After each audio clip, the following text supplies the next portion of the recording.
திருமண தடை நீங்க நாளைக்கு அமாவாசை அன்னைக்கு, அதுவும் கிருத்திகை நட்சத்திரத்துல வரக்கூடிய அமாவாசை, அதுவும் இன்னைக்கு வைகாசி மாசத்துல வரக்கூடிய அமாவாசை அன்னைக்கு நம்ம என்ன பண்ணா திருமண தடை நீங்கி சீக்கிரமா கல்யாணம் நடக்கும்.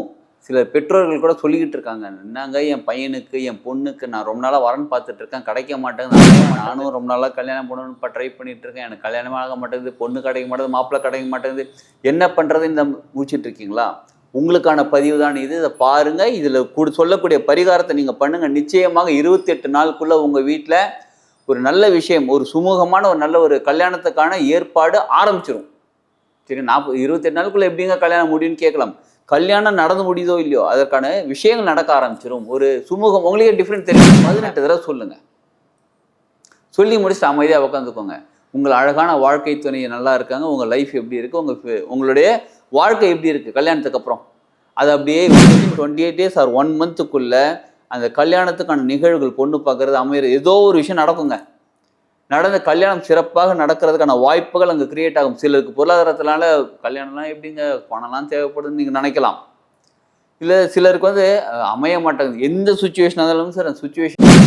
திருமண தடை நீங்க நாளைக்கு அமாவாசை அன்னைக்கு, அதுவும் கிருத்திகை நட்சத்திரத்துல வரக்கூடிய அமாவாசை, அதுவும் இன்னைக்கு வைகாசி மாசத்துல வரக்கூடிய அமாவாசை அன்னைக்கு நம்ம என்ன பண்ணா திருமண தடை நீங்கி சீக்கிரமா கல்யாணம் நடக்கும்.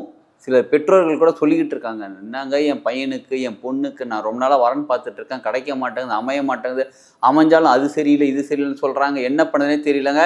சிலர் ஆண்களே பெண்களே நீங்களுக்கு போப்பா, நானும் ரொம்ப நாளாக கல்யாணம் பண்ணணும்னு ட்ரை பண்ணிட்டு இருக்கேன், எனக்கு கல்யாணம் ஆக மாட்டேங்குது, பொண்ணு கிடைக்க மாட்டேங்குது, மாப்பிள்ளை கிடைக்க மாட்டேங்குது, என்ன பண்ணுறதுன்னு இந்த முடிச்சுட்டு இருக்கீங்களா? உங்களுக்கான பதிவு தான் இது. இதை பாருங்க. இதில் சொல்லக்கூடிய பரிகாரத்தை நீங்கள் பண்ணுங்க. நிச்சயமாக 28 நாளுக்குள்ள உங்கள் வீட்டில் ஒரு நல்ல விஷயம், ஒரு சுமூகமான ஒரு நல்ல ஒரு கல்யாணத்துக்கான ஏற்பாடு ஆரம்பிச்சிடும்.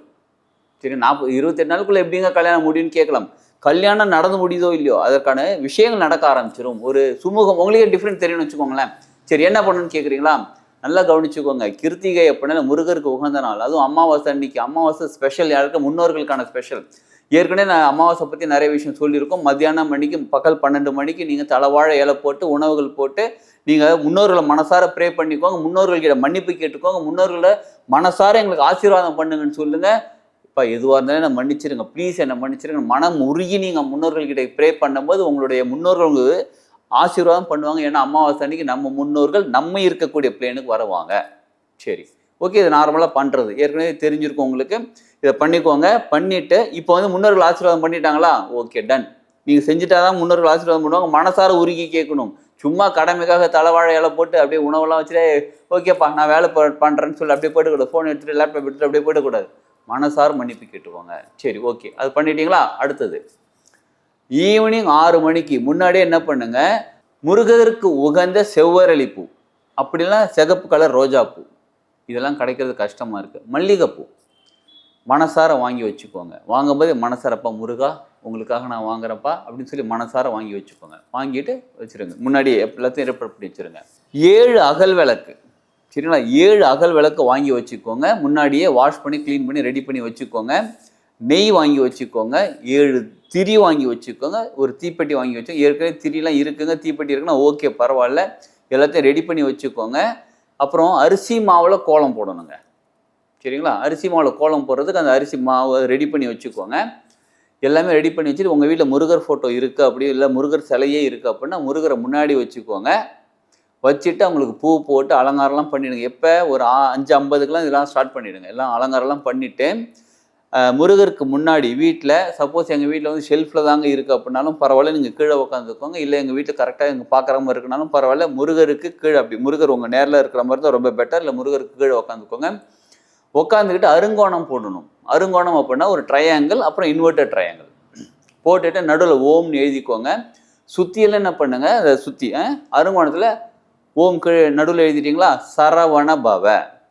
சரி, சரவண பவ எழுதிட்டு இதில் முக்கியமாக வெத்தலையும் வாங்கி வச்சுக்கோங்க. ஒரு எழுத்துக்கு மேலே 2 வெத்தலை வைக்கணும். ஓம்க்கு மேலே 2 வெத்தலை.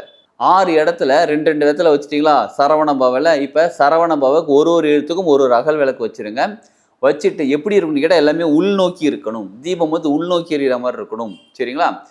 ஒன்று ஒரு டைரக்ஷனில் இருக்கக்கூடாது. உள்நோக்கி எறிகிற மாதிரி திருப்பி வச்சுக்கோங்க. வச்சுக்கிட்டு நெய் ஊற்றி அந்த திரிலாம் போட்டு விளக்கேற்றி வச்சுருங்க. எப்போ? கரெக்டாக 6 மணிக்கு விளக்கேற்றிடுங்க. 7 விளக்குல வாங்க சொன்னீங்க, 7வது விளக்குல திரி போட்டு நெய் ஊற்றி விளக்கு ஏற்றிக்கிட்டு உங்களுடைய வலது உள்ளங்கையில் வச்சுக்கணும். சுடுமே, சுடாது. சப்போஸ் உங்களுக்கு சுடுற மாதிரி இருந்தால் ஒரு சின்ன பிளேட் மாதிரி வச்சுக்கோங்க. பிளேட் மாதிரி வச்சுக்கிட்டு அது மேலே அகல் விளக்கு வச்சுக்கோங்க. வச்சுக்கிட்டு முருகருக்கு அப்படியே தீபாராதனை காமிங்க. சரிங்களா?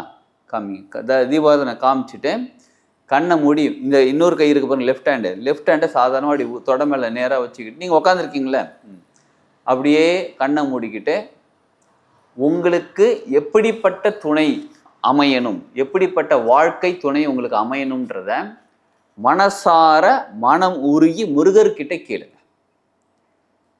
சிலர் கேட்பாங்க, எனக்கு அழகாக வேணும், பொருளாதாரம் நல்ல வசதியாக வேணும், நல்ல மனிதராக வேணும், நல்ல ஒரு புரிஞ்சிக்கக்கூடிய தன்மை வேணும். நல்லா கவனிச்சுக்கோங்க, உங்களை புரிஞ்சிக்கக்கூடிய தன்மையோடு வேணும் அப்படின்றது வேண்டதை விட நான் புரிஞ்சிக்கிற அளவுக்கு அவங்கள நான் புரிஞ்சிக்கிற அளவுக்கு நான் இருக்கணும், அதே நேரத்தில் அவங்கள என்ன புரிஞ்சுக்கணும். இது வந்து கிவ் அண்ட் டேக் பாலிசி தான். இந்த மாதிரி நல்ல விஷயங்களா உங்களுக்கு எப்படிலாம் வேணான்றதை திங்க் பண்ணக்கூடாது. எனக்கு கெட்ட பையன் வேணாம், எனக்கு தண்ணி அடிக்கிற பையன் வேணாம், எனக்கு அந்த பாரி வேணாம், இந்த மாதிரி வேணாம்லாம் வேணான்றதை அங்கே யோசிக்காதீங்க. எப்படிப்பட்ட வாழ்க்கை துணை உங்களுக்கு வேணுமோ அப்படிப்பட்ட வாழ்க்கை துணை உங்களுக்கு அமைஞ்சிட்டா எப்படி நீங்கள் சந்தோஷமாக இருப்பீங்களோ அந்த உணர்வு நிலையிலேருந்து முருகர்கிட்ட மனசார ப்ரே பண்ணிக்கோங்க. நான் கவனிச்சுக்கோங்க, இதில் 99.99% ப்ரே பண்ணுறலாம் இருக்கக்கூடாது, 100% ப்ரே பண்ணணும். எப்படி? முழு நம்பிக்கையோட. சரிங்களா? இந்த முழு நம்பிக்கையோட ப்ரே பண்ணுங்க. ப்ரே பண்ணிட்டு இந்த மந்திரம் ஓம் சரவண பவ, சரிங்களா, இதை 18 தடவை சொல்லுங்க. சொல்லி முடிச்சுட்டு அமைதியாக உட்காந்துக்கோங்க. உங்கள் அழகான வாழ்க்கை துணை நல்லா இருக்காங்க, உங்கள் லைஃப் எப்படி இருக்குது, உங்களுடைய வாழ்க்கை எப்படி இருக்குது கல்யாணத்துக்கு அப்புறம், அதை அப்படியே விஷுவல் பண்ணுங்க. அங்கே வந்து முருகர் உங்களுக்கு ஆசீர்வாதம் கொடுத்துக்கிட்டே இருக்கார். முருகர் எந்த நேரத்துலையும் உங்களோட துணையாக இருக்கார். முருகர் உங்களுக்கு சப்போர்ட்டாக இருக்கிறார். எப்பா நீ நல்லா இருப்பா, நீ மகிழ்ச்சியாக இருப்பான்னு சொல்லி உங்களுக்கு ஆசீர்வாதம் கொடுத்துக்கிட்டே இருக்கார். உங்களோட முருகரோட ஆசீர்வாதத்தால் உங்களோட வாழ்க்கை நல்லபடியாக சிறப்பாக மாறிக்கொண்டிருக்கிறது. உங்களோட கல்யாண வாழ்க்கை சூப்பராக இருக்குன்னு அப்படியே பார்த்துக்கிட்டே இருங்க. அதை பாருங்கள், பார்த்துட்டு அமைதியாக உட்காந்துருங்க. இது ரொம்ப நேரம் ஆச்சே, தீபம் என்ன பண்ணுதுன்னு கேட்கலாம், அப்படியே இருக்கட்டும், கொஞ்சம் பொறுமையாக இருங்க. இன்னும் ஒரு 5 நிமிஷம்லாம் 10 நிமிஷம் ஆகுமா, மேக்ஸிமம் 10 நிமிஷம் ஆகும். அப்படியே அமைதியாக உட்காருங்க. கை வலிக்குதா பரவாயில்ல, அப்படியே இருங்க. சப்போஸ் ரொம்ப கைவலி தாங்க முடியலனா மட்டும் அந்த விளக்கு எடுத்து கீழே அந்த தட்டோட கீழே விளக்கு எடுத்து வச்சுக்கோங்க. 2 கையும் தொட மேலே மேல் நோக்கி வச்சுட்டு அமைதியாக உட்காந்து பாருங்கள். இது ஆப்ஷன் தாங்க, பட் கையில் விளக்கு வச்சுருது அவ்வளோ சிறப்பு. சரிங்களா? இதெல்லாம் முடிச்சிட்டிங்களா? முடிச்சுட்டு அப்பாடா ஒரு திருப்தி கிடச்சிருக்கா, இப்போ என்ன பண்ணுங்க, மறுபடியும் முருகருக்கு ரொம்ப நன்றி சொல்லிக்கிட்டு, நன்றி உணர்வோட நன்றி சொல்லிக்கிட்டே அவருக்கு தீபாராதனை காமிச்சிட்டு அப்படி எடுத்து வச்சுட்டு டைம் இருந்தால் முடிஞ்சால் அப்படியே கண்ண மூடி உட்காந்து மெடிடேஷன் பண்ணுங்கள். பேரண்ட்ஸ் ரொம்ப முக்கியமாக கவனிச்சுக்கோங்க. பேரண்ட்ஸ் நிறைய பேர் கேட்குறது தெரியுங்களா, என் பையனுக்காக நான் பண்ணலாமா, என் பொண்ணுக்காக நான் பண்ணலாமா அப்படின்னு கேட்குறாங்க. யாருக்கு கல்யாணம் நடக்கணுமோ அவங்க பண்ணுறது ரொம்ப ரொம்ப சிறப்பாக இருக்கும். சரிங்களா?